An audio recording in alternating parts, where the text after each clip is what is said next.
50-50 तो बिस्किट आता है। कांग्रेस पूरी तरीके से 27 में अपनी पूरी मिलकर हम सरकार बनाएंगे।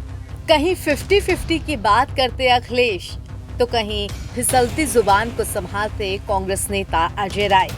मगर इन दोनों ही बयानों से ये तो झलक गया कि उपचुनाव को लेकर सपा कांग्रेस के बीच अभी कुछ भी बात बन नहीं पाई है।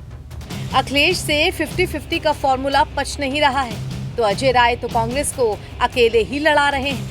हाँ, वो अलग बात है कि फिसली जुबान को संभालते हुए फिर मिलजुल कर यूपी में उपचुनाव लड़ने की बात कह दी। दरअसल यूपी में 10 सीटों पर उपचुनाव होना है और इसके लिए हर राजनीतिक पार्टी जोर शोर से तैयारी कर रही है। हाल ही में हुए लोकसभा चुनाव में सपा कांग्रेस ने इंडिया गठबंधन के बैनर तले चुनाव लड़ा था। ऐसे में अब उपचुनाव में क्या बनेंगे समीकरण, इस पर सबकी नजरें टिकी हुई हैं। 10 सीटों में सपा कांग्रेस के बीच कैसे होगा बंटवारा, इस सवाल का जवाब फिलहाल तो किसी के पास नहीं। मगर अखिलेश 50-50 पर तो बिल्कुल तैयार नहीं हो रहे। आप भी सुनिए। सभी सीटें 10 की 10 उत्तर प्रदेश की जनता इंडिया गठबंधन और पीडीए को जिताने जा रही है। ये कितना भी भटक लें, कितना भी, और देखिए जो भाई आप आग मत लगाओ।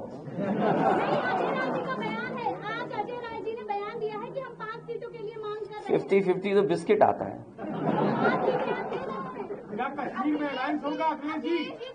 अरे इधर उधर मत भागो, पहले एक इधर उधर मत भागो।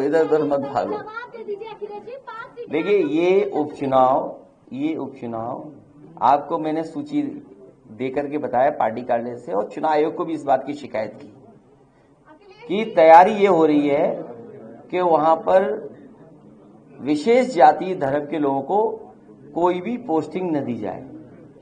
यही तो हम डे 1 से कहते आ रहे हैं कि संविधान खतरे में है। संविधान से दिए हुए अधिकारों को छीना जा रहा है।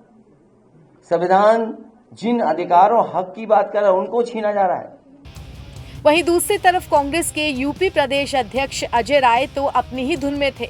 वो पहले अकेले ही चुनाव लड़ने की बात कह रहे थे, फिर बात को संभालते हुए मिलजुल कर की बात जोड़ दी। कांग्रेस पूरी तरीके से 27 में अपनी पूरी मिलकर हम सरकार बनाएंगे। बता दें कि लोकसभा चुनाव में सपा के साथ गठबंधन में 6 संसदीय सीटें जीतने से उत्तर प्रदेश में लगभग 3 दशक से निढाल पड़ी कांग्रेस को संजीवनी मिल गई है। यही कारण है कि प्रदेश इकाई ने माहौल बनाए रखने के लिए 10 सीटों पर होने जा रहे उपचुनाव में सपा के बराबर 5 सीटों पर चुनाव लड़ने का प्रस्ताव हाईकमान को भेज दिया है।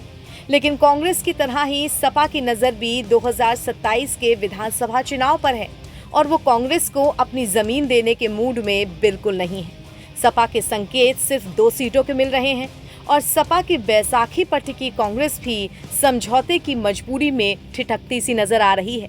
तो अब देखना दिलचस्प होगा कि यूपी की 10 सीटों पर होने जा रहे उपचुनाव में सपा और कांग्रेस कितनी सीटों पर लड़ते हैं। एनबीटी ऑनलाइन की रिपोर्ट।